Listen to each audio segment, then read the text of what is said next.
Hello and welcome to the Vasily Romean channel. My name is Michael and today we continue our campaign in Europa Universalis 4.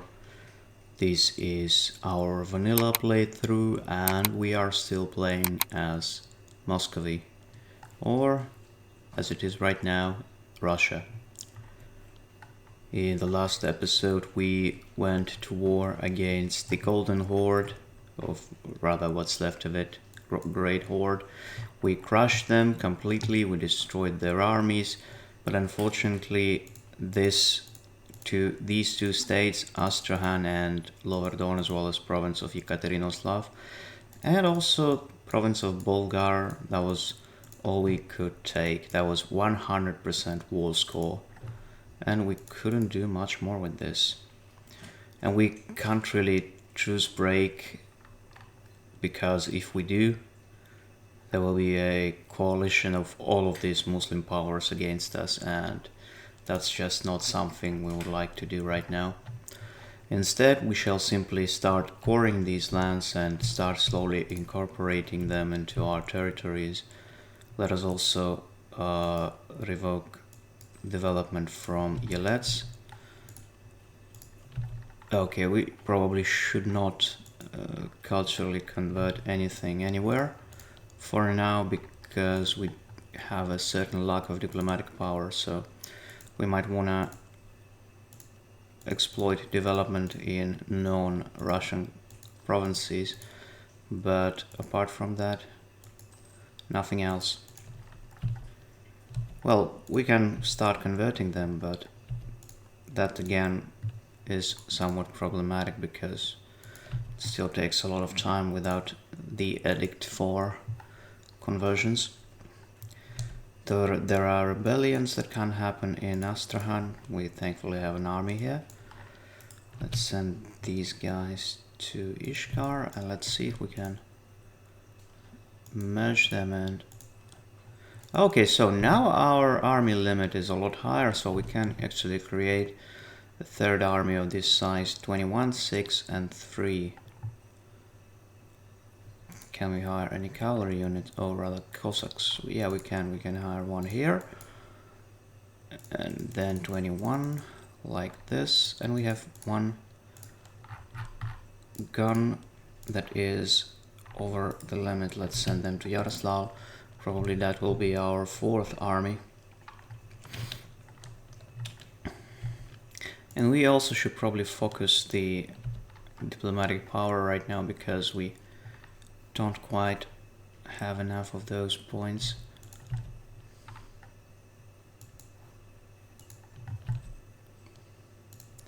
There's the influence idea we can take, but we will not.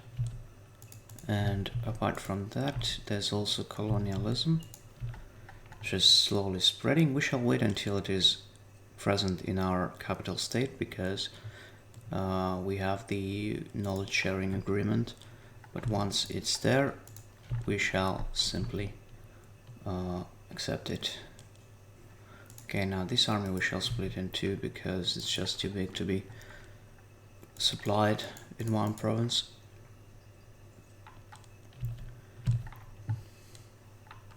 Unfortunately, unless this province is court, there's not much we can do. We can start, at least try to annex Chernigov, because it's the last Russian principality that is not under our direct rule. So let's do that. Oh wait, right, now I remember why I didn't do that yet, because there are cores in here, and we shall actually use those cores before we go any further. And there's the monopoly on supplies, which we can either revoke or extend, and I would rather extend it. We need more loyalty from our burghers. How's that doing? Okay, now it's present in Mozhaisk, soon it will be present in Moscow and Kolomna, and also maybe in Ladoga, Luki, Volochok, somewhere else. We might wanna get couple edicts in our provinces. Here, I don't know, maybe also here.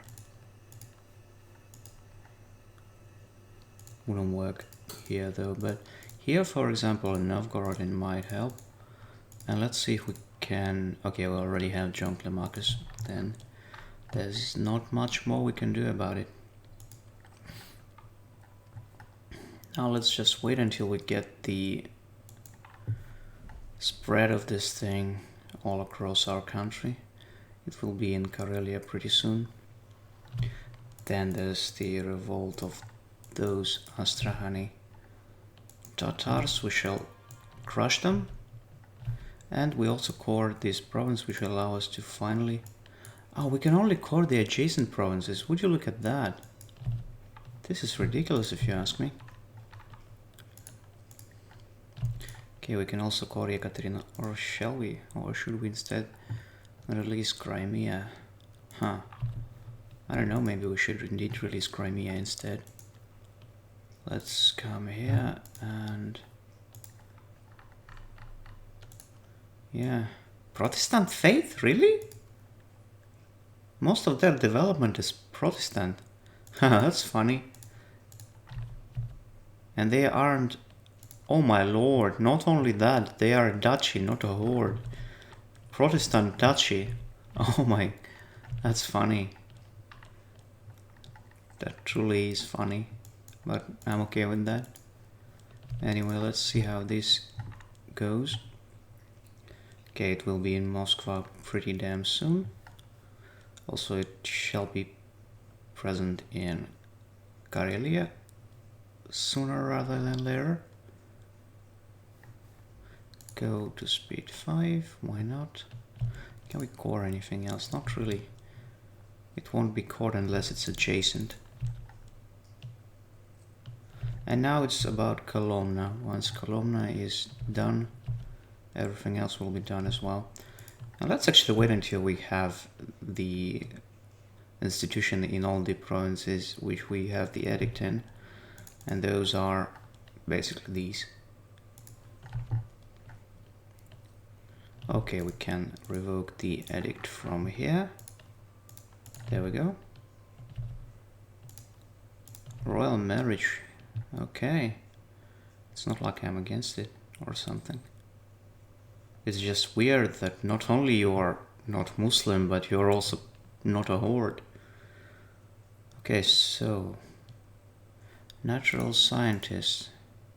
He's level 1. Okay, I'm okay with losing this guy. Doesn't mean too much to me. And then there's this guy, Sylvester. Oh, he's one of those. Yeah, he's the Metropolitan, and or I don't know if he was a Metropolitan, but he's the guy from the chosen council. Can we afford him? Not really. Let's get this guy instead. Until at least we can't afford him until we get the knowledge sharing done. Then we can do it. So, Olonets shall be converted pretty soon. I mean, not converted, but you know what I mean. The spread of the institution and so on. Now there's enough points for a new governmental reform. The Deliberative Assembly. And so, actually, you might think that Russia was such a terrible autocratic country that there were only aristocracy around the Tsar and so on, and nothing like those parliamentary things in Europe. And you would be wrong, because strangely enough, in Russia there was a certain thing named Zemsky Sobor, which basically was the same thing as general estate in France or something similar to a parliament in England. And it was in power right until, you know, like Peter the Great, actually. Maybe his father stopped calling them, but it was still kinda sometimes called. But after Peter the Great, they stopped and it became like a complete autocracy, absolutist autocracy on the European manner without any pretense of representation, while the old Russian system was actually with representation of all estates, and not only clergy, burghers and aristocracy, but even peasants were present there. So I go for this.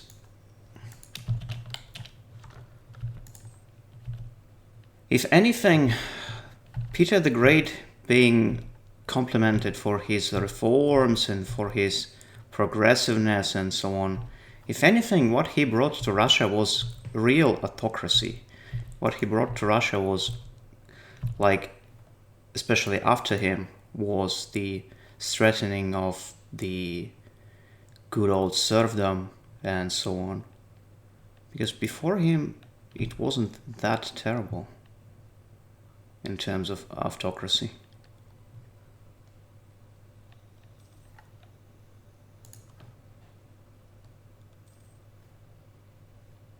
Okay, soon it will be in Luki. We can now revoke this edict as well. There we go. And I think we're still ahead of time, so we shouldn't care too much about it. Yeah, 8 years, so whatever. We can afford to spread those institutions around.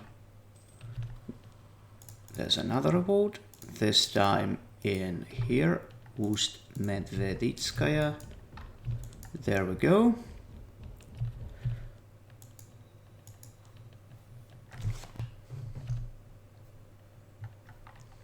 So they're crushed.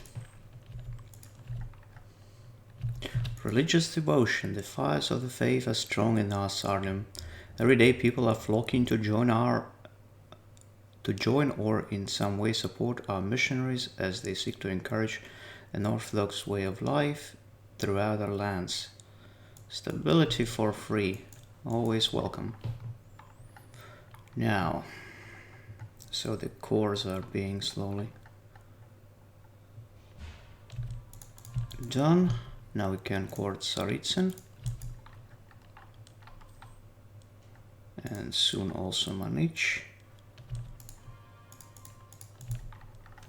And let's see how the institutional spread is going on. There is a revolt in Finland. I don't care much about them in any case. I don't know, maybe it is worth spreading this thing also across this state.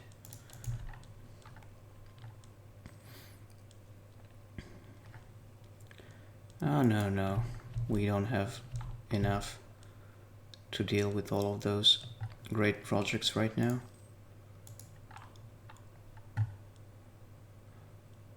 And I wouldn't want to spend money on that.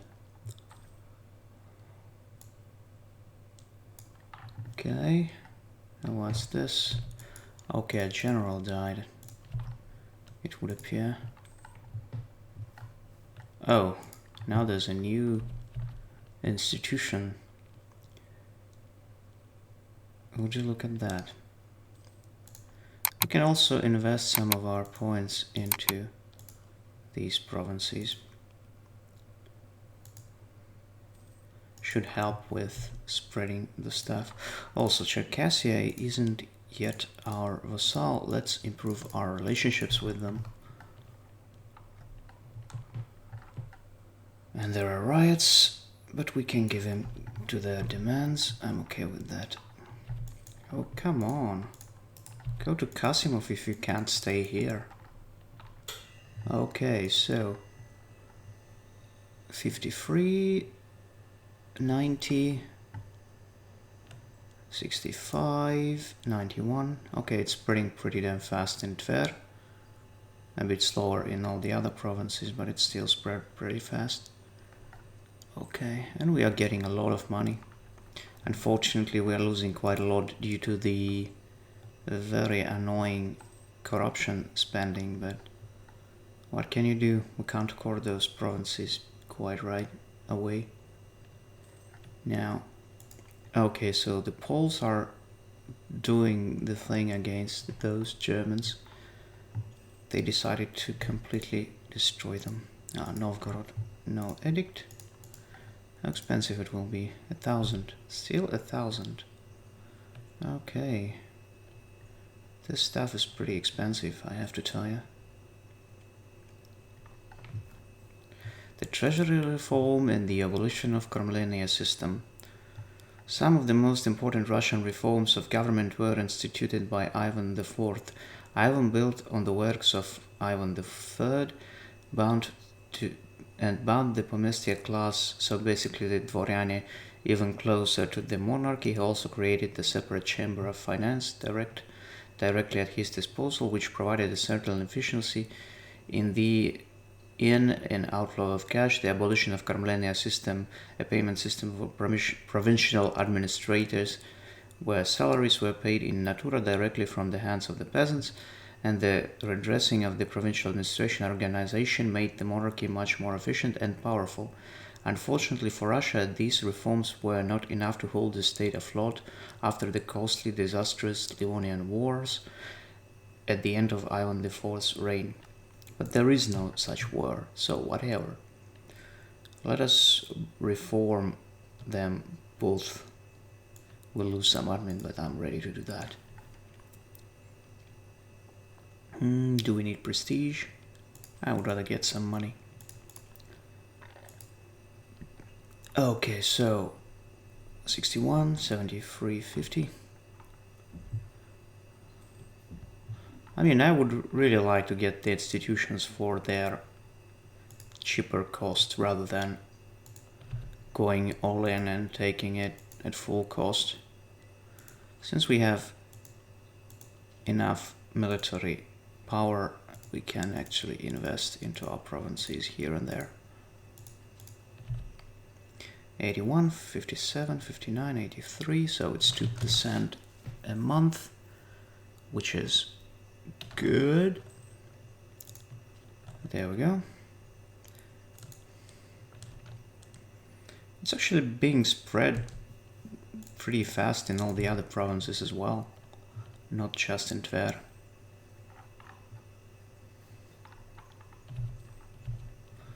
Another thing I want to do is to actually increase the size of city of Holmogori. We shall probably encourage development, and we shall make it bigger. We shall increase the size of this natural harbor, and we also rename it to Arkhangelsk. Or is it actually a mission here? I don't know. I remember there's either in the antebellum or in a mission tree for Novgorod, there's actually a mission of, okay, probably it's an antebellum, of creating Arkhangelsk, or it's either an antebellum or in Novgorod mission of the vanilla game, I don't remember, but there's a mission of increasing development here, building some buildings, and it will be renamed automatically to Arkhangelsk. But strangely enough, not in here. Now we can actually finally core this thing fully. There we go. And we can also revoke some of their development and start also coring this stuff. Good. Now let's wait for a month. Yes. Revoke all of their autonomy. Good, and then we shall do this. They are Tatars, we want to convert them, so that's worth it. There we go. And now we can also start actually converting them to Orthodoxy. We have 2 missionaries, so we'll send them both.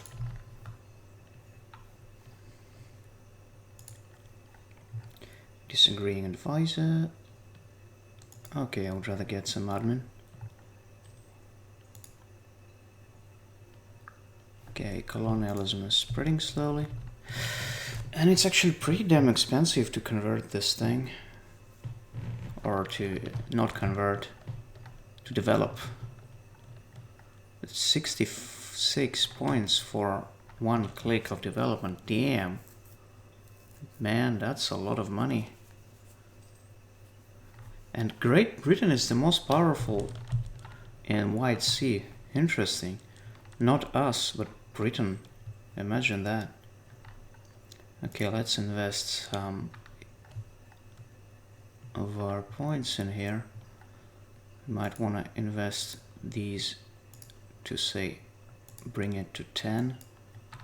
5 is enough, then we shall invest 1 more of military and it shall be 10, which will allow us to increase the size of this port to a natural harbor. Okay, soon this state will be converted fully and we shall embrace colonialism. Oh, come on, boyars. You're greedy. Very greedy. Oh, also, our Cossacks want me to control everything in where exactly?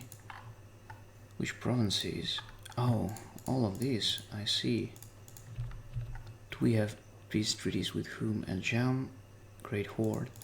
Oh, we can actually do that. These guys have tributary states and allied with, so basically if I attack them I will go to war with both of these guys. So let's start sending our boys further. Okay, that's a good moment to actually go to war. Beloyarsky, Yekaterinburg, and we shall send 1 more army there. Go to Perm. Otherwise we might fail the mission. Now let's wait for Toropets to get colonialism and then we shall embrace the institution.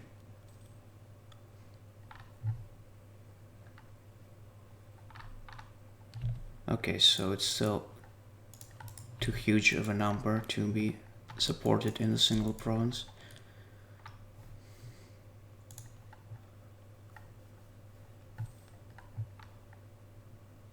$99. We can actually wait for Kaluga and Yuriev as well, but we can at least revoke this edict. Okay, it's already in Yuriev and it will be pretty soon in Kaluga. Nowhere else though. Yeah, nowhere else. Vazma maybe, but it will be waiting too much for this thing. So we converted 1 of these guys to Orthodoxy. Let's send them further. There we go. Good, Borisoglepsk is also converted, Tsaritsyn is on the way. And let's see. So yes, now we are ready to get this institution. It's still more expensive than 1,000 gold, damn. Pretty expensive thing I'm going to tell you, but whatever. Now we click this. Oh, I thought we can do it twice actually, but okay. And here we are 4 years ahead of time, so we aren't spending any military points anymore. Even though I wanted to spend it here, but okay, I'll spend some admin points instead.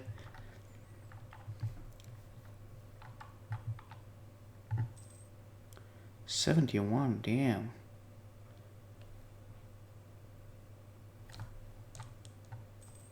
Yeah, it's Arctic, I know, but still.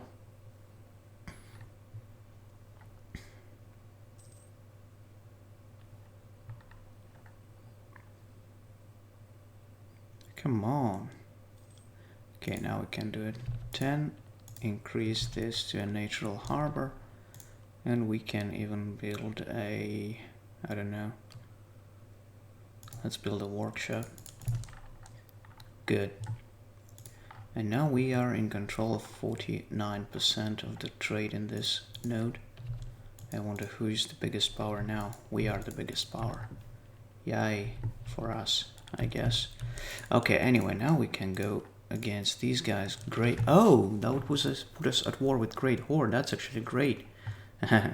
Funny. Anyway, because I wanted to go against them in any case. Okay, not Uzbeks though. How many territories we have to take from Uzbeks for this war? Okay, just 2 provinces. That's good enough. Okay, let's attack Sibir and say it will be war for 2 men. There we go. So you go here, or maybe like this. Go there. And you go, I don't know, somewhere. Go somewhere. Great Horde, we shall send these guys right way to their capital.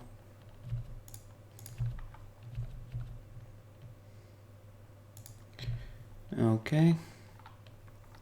Even though Kazan was our vassal, so maybe we shouldn't have clicked that button.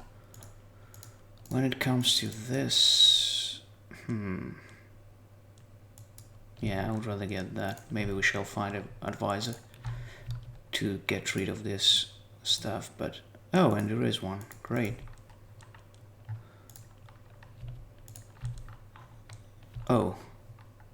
They are besieging Nizhny Novgorod. A bold move. Now let's go to political map mode just to see what's going on. So we can send these guys to their capital right away. And further. First we shall probably get rid of Uzbeks. We take what we have cause for, and then we... Oh, we won't be able to take this province though. Damn it. Not good.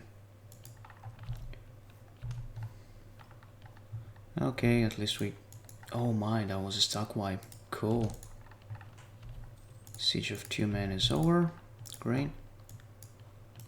Well, it would appear that we would actually have to piece out the Siberians and Uzbeks at the same time. Yeah, let's reject their authority rather.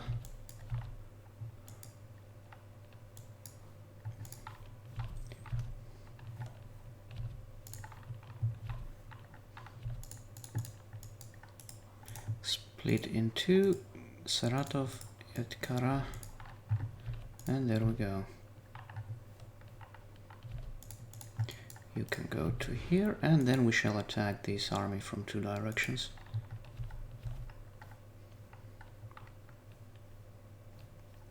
And this time we'll probably be able to hopefully take at least these 4 provinces, or maybe even more. Let's see how much we can take from them. These, and Simbirsk, and this maybe. Okay. Not Saratov though. Huh. Sadly. But that would be a good peace treaty. And our vassals already attacking these guys even without my involvement. Commonwealth. Oh, and there's the alarm clock, I see. Would you look at that? Commonwealth formed. And not a big deal. That would actually make them even weaker, I guess, because they wouldn't have 2 armies but just 1. In any case, my friends, I hope you enjoyed this episode. We shall continue this war into the next one, and I'll see you there. Goodbye.